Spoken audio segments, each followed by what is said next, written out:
J'étais sérieusement en manque d'inspiration, mais bon, il fallait cuisiner pour ces êtres qui n'ont pas demandé à naître. Donc, je suis entrée à la cuisine, j'ai haché ail, poireaux et oignons.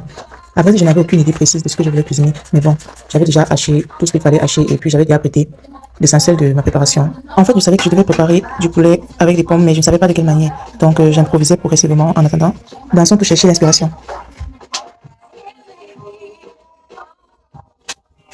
Assez dansé comme ça, revenons à la recette. Donc, j'ai découpé les pommes en fines lamelles, je vais les déposer dans une casserole. À côté de ça, je vais mettre mon poulet au four. Au lieu de le faire frire, je préfère le mettre au four. Je vais le laisser au four jusqu'à ce que mon poulet soit bien doré de tous les côtés. Pause consolation. On peut maintenant continuer avec la recette. Je fais frire mes oignons. Je viens ajouter mes poivrons rouges, oranges, tout ce que vous voyez là. Voilà, mon poulet est déjà prêt. Je vais juste retourner pour que l'autre côté soit aussi doré. Voici la meilleure astuce pour obtenir un poulet frit sans avoir besoin d'utiliser de l'huile. On va venir verser nos pommes dans la marmite. On assaisonne avec du curry, de la rondelle, du poivre blanc, de l'herbe de Provence. On n'oublie surtout pas de mettre du sel. On va remuer tout cela et ajouter des légumes de toutes sortes. Et bien sûr, on va verser notre bouillon qui lui aussi contient déjà pas mal d'épices. Donc, on n'a pas besoin de trop assaisonner.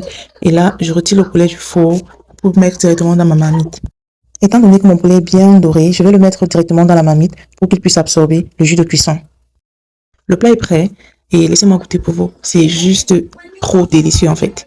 Nous sommes arrivés au terme de cette vidéo, alors n'hésite pas à partager, à liker, à t'abonner et surtout à commenter pour me donner d'autres idées pour les prochaines vidéos. Bye!